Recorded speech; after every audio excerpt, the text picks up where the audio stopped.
Hello दोस्तों, math science 96 channel परिवार में आपका स्वागत है। देखिए इस वीडियो के अंदर कक्षा 10 की विज्ञान की न्यू एनसीईआरटी बुक जिसका अध्याय है 2 जिसका नाम है अम्ल क्षार एवं लवण, इसी को मैं पढ़ाने वाला हूं। तो देखिए पिछली वीडियो तक मैंने कुछ प्राकृतिक अम्ल तक इस चैप्टर को कंप्लीट कर दिया है और पिछली वीडियो से आपको पता होगा कि इस चैप्टर का अध्ययन कराना मैंने किस हिसाब से कर दिया है, क्वेश्चन वाइज, प्रश्न वाइज के आधार पर चैप्टर का अध्ययन कराना स्टार्ट कर दिया है, पैटर्न बदल दिया है, आपको पता ही है। अब देखिए बोर्ड के एग्जाम में जो क्वेश्चन आते हैं वो डायरेक्टली चैप्टर के अंदर से ही बन के आते हैं। जो अभ्यास प्रश्न है वहां से भी आते हैं आने को तो, परंतु वहां से आने का प्रतिशत बहुत कम होता है। ज्यादातर क्वेश्चन अध्याय के अंदर से ही आते हैं और अगर जो स्टूडेंट चैप्टर की थ्योरी पढ़ता है वो अंदर से क्वेश्चन बनाने में सक्षम नहीं हो पाता है, इसलिए मैंने पैटर्न को चेंज कर दिया है और क्वेश्चन वाइज इसका अध्ययन कराया जा रहा है, ठीक है ना। यदि कोई स्टूडेंट इस चैनल पर पहली बार आया है और उसको मेरे साथ मिलकर क्वेश्चन वाइज चैप्टरों का अध्ययन करना है, विज्ञान के जितने भी चैप्टर सबका अध्ययन क्वेश्चन वाइज करना है, तो भैया मेरे से जुड़ जाइए और चैनल को सब्सक्राइब कर लीजिए और बेल आइकन का बटन प्रेस कर लीजिए ताकि मेरी प्रत्येक वीडियो का नोटिफिकेशन आपके पास समय समय पर पहुंचता रहे, ठीक है ना। आगे समझ में? तो चलिए आज की वीडियो स्टार्ट करते हैं।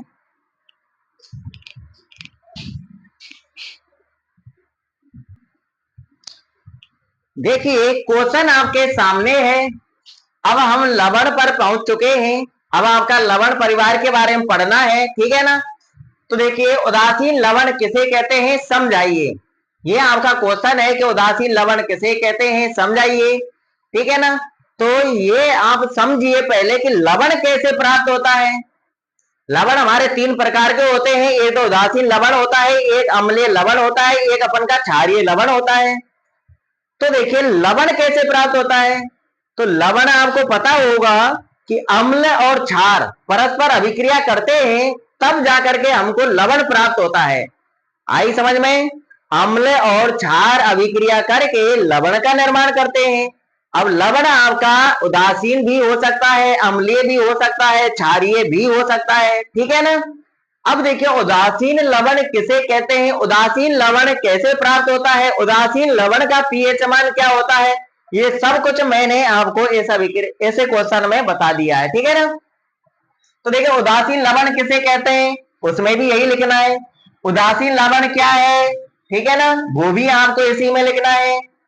उसे उदासीन लवण क्या है उस क्वेश्चन में भी आपको ये लिखना है। क्वेश्चन का तरीका, पूछने का तरीका आप बदल सकता है परंतु आंसर नहीं बदलेगा, ठीक है ना। उदासीन लवण कैसे प्राप्त किया जा सकता है या फिर उदासीन लवण कैसे प्राप्त होता है, आगे समझ में।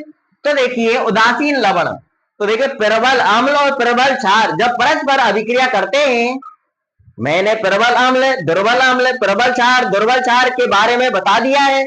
अगर किसी स्टूडेंट ने वो वीडियो नहीं देखी है तो बैक में जाकर के मेरी वीडियो देख लें, ठीक है ना। तो देखिए प्रबल अम्ल और प्रबल क्षार परस्पर अभिक्रिया करते हैं तो उदासीन लवण का निर्माण होता है, आगे समझ में। और दूसरा भी तरीका है भैया, क्या, दुर्बल अम्ल और दुर्बल क्षार, दुर्बल ही अम्ल और दुर्बल ही क्षार परस्पर अभिक्रिया करते हैं तब भी उदासीन लवण का निर्माण होता है, ठीक है ना। तो देखिए मैंने यहाँ पर प्रबल अम्ल और प्रबल क्षार से अभिक्रिया के फलस्वरूप बनने वाले लवण के ऊपर परिभाषा बता दी है यहाँ पर। तो देखिए प्रबल अम्ल एवं प्रबल क्षार की अभिक्रिया से प्राप्त होने वाले लवण को उदासीन लवण कहते हैं, ठीक है ना। आगे समझ में ध्यान रखना, उदासीन लवण कब प्राप्त होगा, जब प्रबल अम्ल और प्रबल क्षार परस्पर अभिक्रिया करेंगे और अभिक्रिया करने के बाद जो आपको लवण प्राप्त होगा वो आपका उदासीन लवण होगा। और उदासीन लवण का पीएच मान कितना होता है, यह 7 होता है। कितना होता है, उदासीन लवण का पीएच मान 7 होता है, याद रखना। जैसे में देखिए HCl ये आपका प्रबल अम्ल है, NaOH HCl का रासायनिक नाम क्या है, हाइड्रोक्लोरिक अम्ल, ठीक है ना।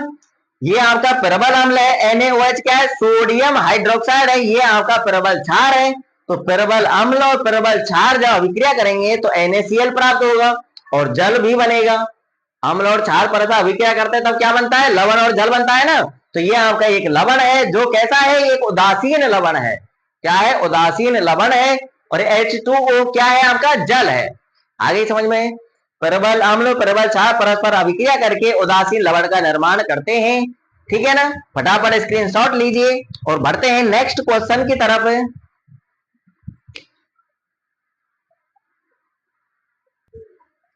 देखिए नेक्स्ट क्वेश्चन आपके सामने है, क्या है, अम्लीय लवण किसे कहते हैं समझाइए। अभी अभी आपने क्या सीखा, उदासीन लवण जिसमें प्रबल अम्ल और प्रबल क्षार अभिक्रिया करते हैं और क्या बनता है, उदासीन लवण का निर्माण होता है। अब देखिए यहाँ पर कह रहा है कि अम्लीय लवण। अब अम्लीय लवण कब प्राप्त होगा, ये आप सपोज कीजिए जब अम्ल ज्यादा प्रबल होना चाहिए, यानी अम्लीय जो अम्ल है वो प्रबल होना चाहिए और जो क्षार है वो दुर्बल होना चाहिए। यानी अम्ल मजबूत होना चाहिए, शक्तिशाली होना चाहिए, क्षार कमजोर होना चाहिए, ठीक है, शक्तिहीन होना चाहिए। जब ये परस्पर अभिक्रिया करेंगे तो भैया उदासीन वो लवण कैसा प्राप्त होगा, आपको अम्लीय प्राप्त होगा, क्योंकि अम्ल ज्यादा शक्तिशाली है। अम्ल अपना रंग प्रदर्शित करेगा, ठीक है ना। तो कौन रंग दिखाएगा, अम्ल रंग दिखाएगा। आगे समझ में, तो देखिए इसको दूसरी भाषा में समझिए।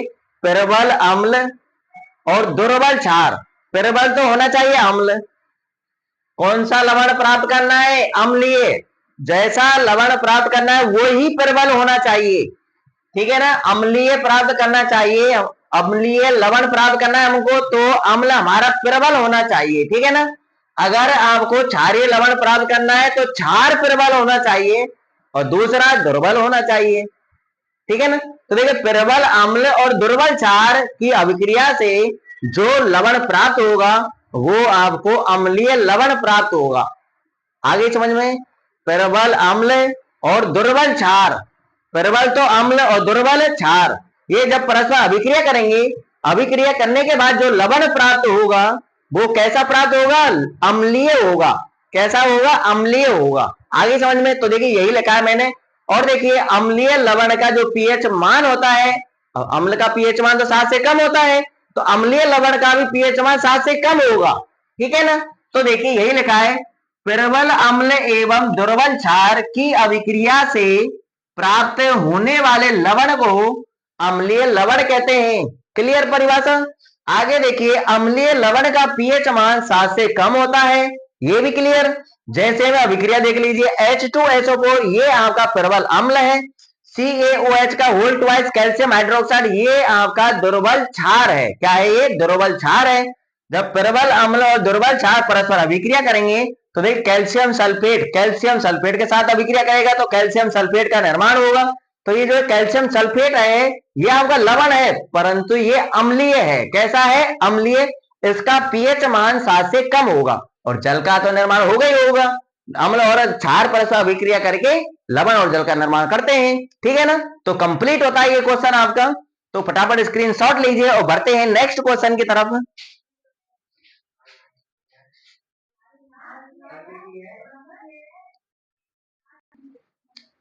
नेक्स्ट क्वेश्चन देखिए, नेक्स्ट क्वेश्चन आपके सामने है। क्या है नेक्स्ट क्वेश्चन, क्षारीय लवण किसे कहते हैं समझाइए। ठीक है, तीनों प्रकार के लवण आज मैं समझा रहा हूं आपके लिए। कौन कौन से, एक उदासीन लवण, एक अम्लीय लवण और एक क्षारीय लवण। लवण अपन का 3 प्रकार का होगा। अब देखिए क्षारीय लवण कैसे प्राप्त होता है। तो देखिए क्षारीय लवण प्राप्त करना है हमको, तो कौन प्रबल रखना है, क्षार प्रबल रखना है, और दुर्बल कौन रखना है, अम्ल पे दुर्बल रखना है। तो दुर्बल अम्ल और प्रबल क्षार की अभिक्रिया से जो लवण प्राप्त होगा वो लवण आपका कैसा होगा, क्षारीय होगा। कैसा होगा, क्षारीय होगा। अब लवण क्षारीय है तो उसका पीएच मान कितना होगा, तो क्षार का पीएच मान तो 7 से ज्यादा होता है, इसलिए जो क्षारीय लवण होता है उसका पीएच मान भी 7 से अधिक होगा, ठीक है ना। अब देखिए यही यहाँ की परिभाषा है क्षारीय लवण की। तो देखिए दुर्बल अम्ल एवं प्रबल क्षार, अम्ल तो दुर्बल लेना है और प्रबल है आपका क्षार, ठीक है ना। तो देखिए दुर्बल अम्ल एवं प्रबल क्षार की अभिक्रिया से प्राप्त होने वाले लवण को क्षारीय लवण कहते हैं। ठीक है ना। अब देखिए क्षारीय लवण का पीएच मान 7 से अधिक होता है। ध्यान रखना, क्षारीय लवण का पीएच मान क्या होता है? 7 से अधिक होता है। जैसे देखिए H2CO3 ये हाइड्रोजन कार्बोनेट है। क्या है? हाइड्रोजन कार्बोनेट है। तो ये आपका एक दुर्बल अम्ल है। और NaOH सोडियम हाइड्रोक्साइड है, ये आपका प्रबल क्षार है। तो देखिए दुर्बल अम्ल और प्रबल क्षार अभिक्रिया करते हैं। अभिक्रिया करने के बाद सोडियम हाइड्रोजन कार्बोनेट प्राप्त होता है, NaHCO3 प्राप्त होता है। इसका रासायनिक नाम क्या है? Sodium hydrogen carbonate. इसका दूसरा नाम है बेकिंग सोडा। इसका तीसरा नाम है खाने का सोडा। ठीक है ना। और प्लस में आपको जल प्राप्त होता है। तो देखिए ये NaHCO3 जो ये आपको लवण प्राप्त होता है, ये आपका क्षारीय होता है। इसलिए इसका उपयोग एंटीसिड के रूप में किया जाता है। अगर हमारा उधर अधिक मात्रा में हाइड्रोक्लोरिक अम्ल यानी HCl उत्पन्न करने लग जाता है तो कब्ज की स्थिति उत्पन्न हो जाती है। तो उस स्थिति से छुटकारा पाने के लिए एंटासिड के रूप में मिल्क ऑफ मैग्नीशिया और सोडियम हाइड्रोजन कार्बोनेट का प्रयोग किया जाता है। ठीक है ना। क्यों किया जाता है? क्योंकि इनकी प्रकृति कैसी होती है? क्षारीय होती है। आगे समझ, वैसे तो लवण है परंतु इनकी प्रकृति कैसी होती है? क्षारीय। परंतु मैग्नीशियम हाइड्रोक्साइड क्या है? लवण नहीं है, वो तो क्षार है, परंतु ये लवण है NaCO3। ठीक है ना। क्योंकि इसकी प्रकृति क्षारीय होती है। आगे समझ में। तो तीनों प्रकार के लवण आपके क्लियर हो जाने चाहिए, उदासीन लवण, अम्लीय लवण और क्षारीय लवण। और मैंने आपको बता दिया है उदासीन लवण कब प्राप्त होता है और अम्लीय लवण कब प्राप्त होता है और क्षारीय लवण कब प्राप्त होता है। एक बार फिर से रिपीट कर देता हूं। तो देखिए प्रबल अम्ल और प्रबल क्षार की अभिक्रिया से प्राप्त होने वाले लवण को हम उदासीन लवण कहेंगे। प्रबल अम्ल और दुर्बल क्षार, अम्ल प्रबल है, दुर्बल क्षार है, तो आपका लवण कैसा होगा? प्रबल, वो अम्लीय होगा। कैसा होगा? अम्लीय। क्योंकि प्रबल कौन है? अम्ल है। दुर्बल कौन है? क्षार है। तो आपका लवण कैसा होगा? अम्लीय। जो प्रबल होगा वो वैसा ही आपका लवण होगा। ठीक है ना। तो किस प्रकार से बोलने? प्रबल अम्ल दुर्बल क्षार की अभिक्रिया से प्राप्त होने वाले लवण को क्या कहेंगे? अम्लीय लवण कहेंगे। क्लियर। और देखिए दुर्बल तो है आपका अम्ल, दुर्बल तो क्या है? अम्ल। और प्रबल है आपका क्या? क्षार। दुर्बल अम्ल प्रबल क्षार की अभिक्रिया से प्राप्त होने वाले लवण को क्या कहेंगे अपन? कैसा लवण कहेंगे? क्षारीय लवण बोलेंगे। कैसा लवण बोलेंगे? क्षारीय लवण बोलेंगे। आगे समझ में कंप्लीट होता है। फटाफट स्क्रीनशॉट लीजिए और बढ़ते हैं नेक्स्ट क्वेश्चनों की तरफ।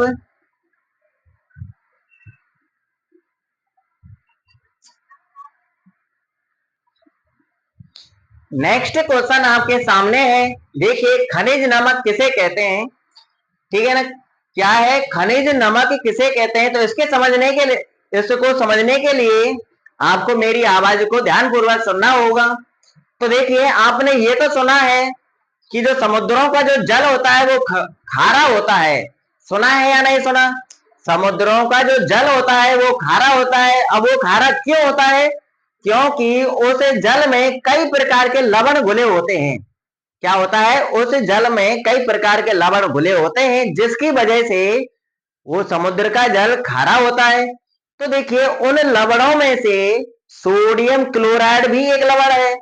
तो उन लवणों में से सोडियम क्लोराइड को अलग करने के लिए, यानी उन लवणों में क्या होता है? सोडियम क्लोराइड होता है। तो उस सोडियम क्लोराइड को पृथक किया जाता है, अलग किया जाता है और बहुत बड़े पैमाने पर किया जाता है और क्रिस्टल के रूप में प्राप्त किया जाता है। किसके रूप में प्राप्त किया जाता है? क्रिस्टल के रूप में। अब क्रिस्टल क्या होता है? अब देखिए आपने सभी ने चीनी तो देखी है, चीनी के जो दाने होते हैं वो चीनी के क्रिस्टल हैं। ठीक है ना।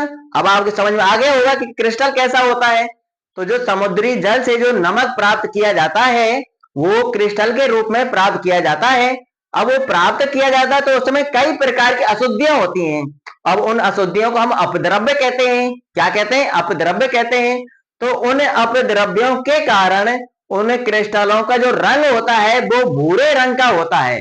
कैसा होता है? क्रिस्टल किस रंग के होते हैं? भूरे रंग के होते हैं।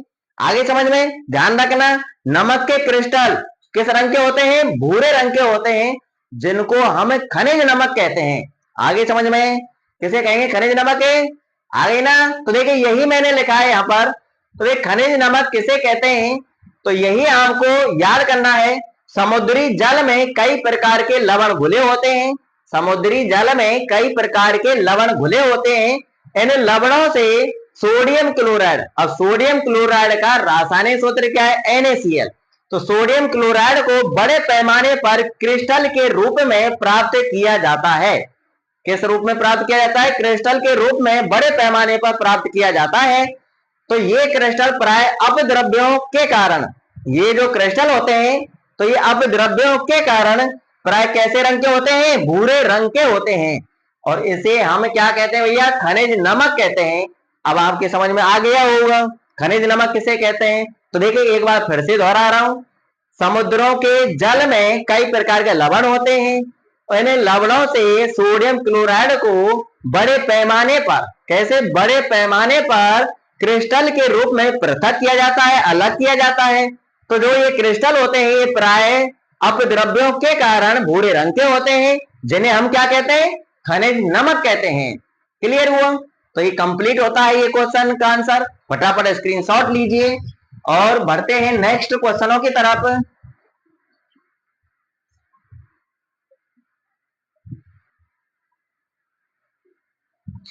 तो देखिए नेक्स्ट क्वेश्चन आपके सामने है।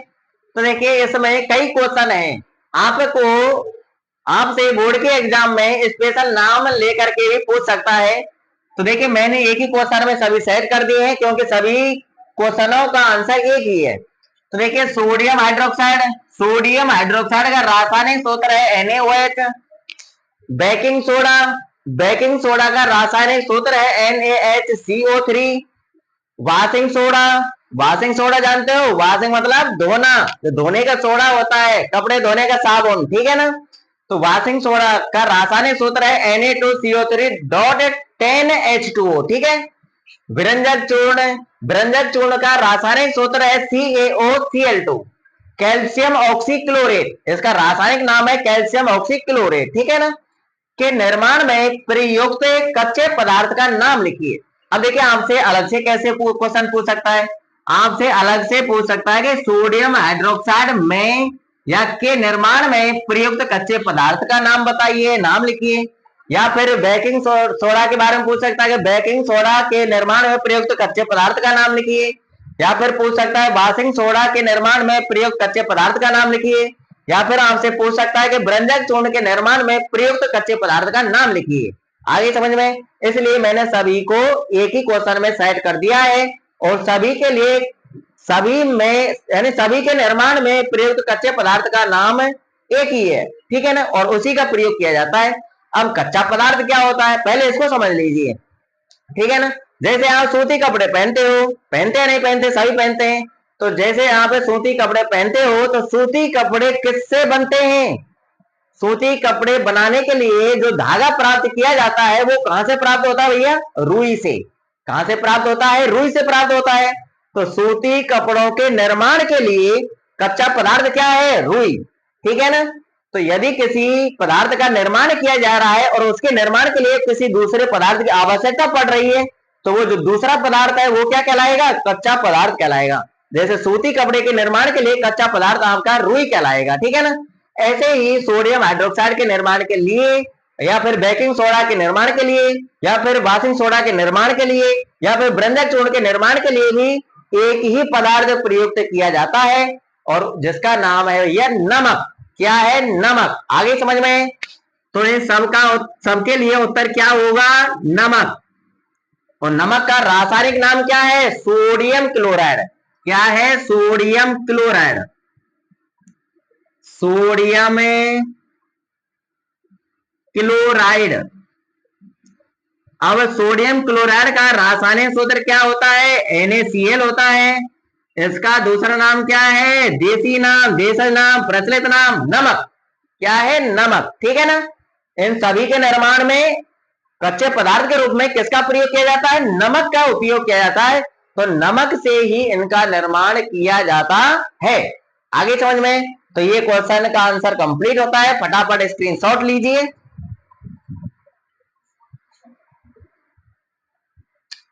तो देखिए आपको वैसे क्वेश्चन वाइज पढ़ने में इंटरेस्ट आ रहा होगा और कुछ स्टूडेंट ऐसे भी होंगे जिन्होंने अभी तक चैनल को सब्सक्राइब नहीं किया है या नहीं कर रखा है। तो भैया वो प्लीज चैनल को सब्सक्राइब कर लीजिए, बेल आइकन का बटन प्रेस कर लीजिए ताकि मेरी प्रत्येक वीडियो का नोटिफिकेशन आपके पास समय समय पर पहुंचता रहे।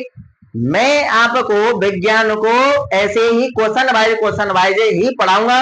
फिर देखते हैं कि बोर्ड की एग्जाम में आपका क्वेश्चन कहां से छूट जाता है। ठीक है ना, पूरे चैप्टर को हम क्वेश्चन वाइज ही पढ़ेंगे और आपको इंटरेस्ट भी आएगा पढ़ने में और आपको उस चैप्टर के अंदर जो कुछ दे रखा है उसको समझने में भी आसानी होगी। ठीक है ना, थ्योरी के बजाय क्वेश्चन के अनुरूप पढ़ना बहुत अच्छा होता है। ठीक है,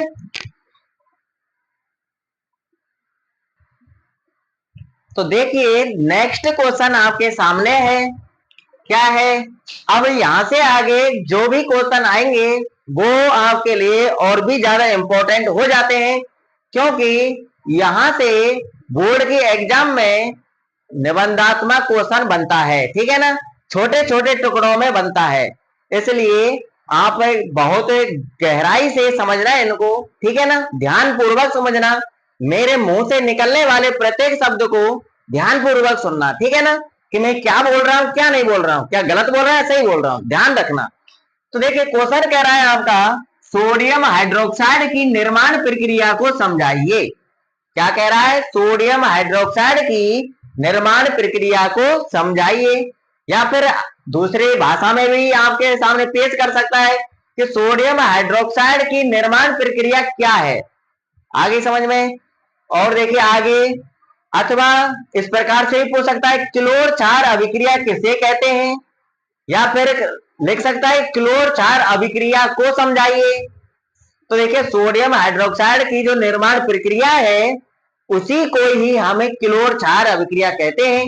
अब उसको हमें क्लोर क्षार अभिक्रिया क्यों कहते हैं ये आपको अभी अभी पता चल जाएगा। तो सुनिए, तो करना क्या है, सोडियम क्लोराइड लेना है, नमक क्या लेना है, सोडियम क्लोराइड, उसका एक जलीय विलयन बनाना है। ठीक है ना, तो सोडियम क्लोराइड का जलीय विलयन तैयार हो जाएगा। अब उसे विलयन में से विद्युत धारा प्रवाहित करनी है। क्या करनी है, विद्युत धारा प्रवाहित करनी है। तो विद्युत धारा प्रवाहित करने पर वो सोडियम क्लोराइड का जो जलीय विलयन है वो वियोजित हो जाएगा, यानी वो अपघटित हो जाएगा, यानी वो टूट जाएगा और टूट करके सोडियम हाइड्रोक्साइड का निर्माण होगा, क्लोरीन गैस का निर्माण होगा और हाइड्रोजन गैस का भी निर्माण होगा। आगे समझ में। तो देखिए इस अभिक्रिया में एक तो आपको प्राप्त हो रहा है क्षार NaOH, सोडियम हाइड्रोक्साइड। क्या सोडियम हाइड्रोक्साइड क्या है आपका, एक क्षार है, और क्लोरीन गैस प्राप्त हो रही है। तो क्लोरीन गैस को हम बोलते हैं क्लोर, इसमें क्या बोलेंगे, क्लोर बोलेंगे। तो देखिए इसमें एक तो प्राप्त हो रहा है आपको क्लोरीन गैस, इसलिए उसको बोलेंगे क्लोर, और एक आपको सोडियम हाइड्रोक्साइड प्राप्त हो रहा है जिसको बोलेंगे क्षार, इसलिए हम इस अभिक्रिया को क्लोर क्षार अभिक्रिया कहते हैं। ठीक है ना, क्योंकि इसमें एक क्लोरीन गैस प्राप्त होती है और एक क्षार प्राप्त होता है सोडियम हाइड्रोक्साइड। अब देखिए आपको यही लिखना है यहाँ पर जो मैंने अभी अभी आपको बोला है। ठीक है ना, तो देखिए यहां पर लिखना है सोडियम, चलो लिख देता हूं पहले। तो देखिए इस क्वेश्चन का आंसर क्या है, देखिए सोडियम क्लोराइड के जलीय विलयन में, सोडियम क्लोराइड के जलीय विलयन में विद्युत धारा प्रवाहित करने पर यह वियोजित होकर, कौन वियोजित हो जाता है, सोडियम, सोडियम क्लोराइड का जलीय विलयन वियोजित हो जाता है, अपघटित हो जाता है, टूट जाता है। तो ये वियोजित होकर सोडियम हाइड्रोक्साइड, क्लोरीन गैस तथा हाइड्रोजन गैस उत्पन्न करता है। इस प्रक्रिया को क्लोर क्षार प्रक्रिया कहते हैं, या फिर ऐसे बोल सकते हैं इस अभिक्रिया को क्लोर क्षार अभिक्रिया कहते हैं। अब क्यों कहते हैं ये बताना है, क्योंकि इस प्रक्रिया में क्लोरीन, क्लोरीन क्या है, गैस, तो ये क्लोरीन इसको बोलेंगे क्लोर, तथा NaOH सोडियम हाइड्रोक्साइड है, ये क्या है, क्षार प्राप्त होता है। तो क्लोरीन और सोडियम हाइड्रोक्साइड यानी क्षार प्राप्त होने की वजह से इस अभिक्रिया को क्लोर क्षार अभिक्रिया कहते हैं। आगे समझ में। तो ऐसे क्वेश्चन का आंसर आपको ये लिखना है। ठीक है ना, फिर से रिपीट कर रहा हूं। तो देखिए सोडियम क्लोराइड के जलीय विलयन में विद्युत धारा प्रवाहित करने पर यह वियोजित होकर सोडियम हाइड्रोक्साइड, क्लोरीन गैस तथा हाइड्रोजन गैस को उत्पन्न करता है या का निर्माण करता है। इस प्रक्रिया को क्लोर क्षार अभिक्रिया कहते हैं या फिर इस प्रक्रिया को क्लोर क्षार प्रक्रिया कहते हैं। अब ये बताना क्यों कहते हैं, क्योंकि इस अभिक्रिया में क्लोरीन जिसको बोलेंगे क्लोर तथा सोडियम हाइड्रोक्साइड जिसको बोलेंगे क्षार प्राप्त होता है। क्लोरीन और क्षार NaOH की प्राप्ति की वजह से इस अभिक्रिया को क्लोर क्षार अभिक्रिया कहते हैं। ठीक है ना। तो क्लोर क्षार अभिक्रिया के बारे में पूछे तब भी आपको यही लिखना है। अगर आपसे डायरेक्ट ऐसे पूछे कि सोडियम हाइड्रोक्साइड की निर्माण प्रक्रिया समझाइए तब भी आपको ऐसे लिखना है। ठीक है ना। अब जैसे में देखिए अब किस प्रकार से अभिक्रिया होती है। तो देखिए सोडियम क्लोराइड का जलीय विलयन है यानी NaCl है। अब इसमें क्या मिला हुआ है, जल मिला हुआ है। तो ये सोडियम क्लोराइड का क्या है, जलीय विलयन है। अब ये आपस में टूटेगा जलीय विलयन तो क्या बनेगा, सोडियम हाइड्रोक्साइड बनेगा NaOH। और क्या प्राप्त होगा, क्लोरीन गैस प्राप्त होगी। और क्या प्राप्त होगा, हाइड्रोजन गैस प्राप्त होगी। ठीक है ना। अगर आपको ये याद है तो इस रासायनिक समीकरण को लिखने में आपको कठिनाई नहीं होगी। ठीक है ना। अब देखिए इसको संतुलित कर लीजिए। क्लोरीन के इधर 2 परमाणु है, इधर 1 है तो 2 कर दीजिए। जैसे ही क्लोरीन के 2 किए तो सोडियम के 2 हो गए, तो सोडियम इधर 1 है तो इस सोडियम को 2 कर दीजिए। अब देखिए इधर ऑक्सीजन के 2 परमाणु है, इधर ऑक्सीजन का 1 ही परमाणु है तो इसको भी 2 कर दीजिए। 2 का गुणा आगे करना है। जैसे ही ऑक्सीजन 2 की तो हाइड्रोजन के परमाणु 4 हो गए, 2 दूना 4। इधर हाइड्रोजन का परमाणु 2 ही है तो इसको 4 कीजिए, 2 का गुणा आगे करके। ठीक है ना। तो अब देखिए रासायनिक समीकरण आपका संतुलित है। आगे समझ में। अब देखिए आगे मैं आपको नेक्स्ट वीडियो में पढ़ाने वाला हूं जो ये NaOH है, क्लोरीन गैस है, हाइड्रोजन गैस है, तीनों उत्पाद ये उपयोगी हैं। ठीक है ना। ये तीनों उत्पाद क्या है, ये उपयोगी हैं जिनका उपयोग अपन के दैनिक जीवन में किया जाता है। तो नेक्स्ट वीडियो में मैं आपको NaOH, क्लोरीन गैस और हाइड्रोजन गैस इनके उपयोग बताऊंगा। ठीक है ना। आगे समझ में। अब देखिए अब मैं आपसे नेक्स्ट वीडियो मिलूंगा। अगर आपको मेरा पढ़ाने का तरीका बहुत अच्छा लगा है तो भैया जिस स्टूडेंट ने इस चैनल को सब्सक्राइब नहीं कर रखा है तो इस चैनल को सब्सक्राइब कर लीजिए और बेल आइकन का बटन प्रेस कर लीजिए। और बेल आइकन में कौन सा करना है, ऑल वाला, ऊपर वाला बेल बटन क्लिक करना है। ठीक है ना। ताकि मेरे प्रत्येक वीडियो का नोटिफिकेशन आपके पास समय समय पर पहुंचता रहे। ठीक है ना। और ये एक छोटा सा प्यारा सा कमेंट कर देना, वीडियो को लाइक कर देना और अपने साथियों में शेयर कर देना। और अपने क्लास के जितने भी स्टूडेंट हैं उनको भी इस चैनल से अवगत करा देना। वो भी इस चैनल पर आकर के पढ़ लिया करेंगे, उनका भी भविष्य तैयार हो जाएगा। और उनको यानी जो स्टूडेंट इंटेलिजेंट हैं वो तो यानी 100 में से 100 अंक लाकर ही रहेंगे, क्योंकि उनको पता है समय की अहमियत का पता है। वो डेली वीडियो को अटेंड करते हैं गणित विज्ञान के। इसलिए जो भी स्टूडेंट अगर 100 अंक लाने का सपना पूरा करना चाहता है तो भैया मेरी वीडियो को डेली अटेंड कीजिए। ठीक है। डेली पढ़िए और डेली याद कीजिए, पीछे के लिए नहीं छोड़ना है। क्योंकि जैसे आप धीरे धीरे करके आप पीछे छोड़ते जाएंगे तो एक बड़ा पहाड़ इकट्ठा हो जाएगा जिसको लांग पाना आपकी बस की बात नहीं है। इसलिए जितना मैं पढ़ा रहा हूं उसको तुरंत क्लियर करते चलिए, कंप्लीट करते चलिए। ठीक है ना। बस अब मैं मिलता हूं नेक्स्ट वीडियो में, जब तक के लिए ऑल द बेस्ट।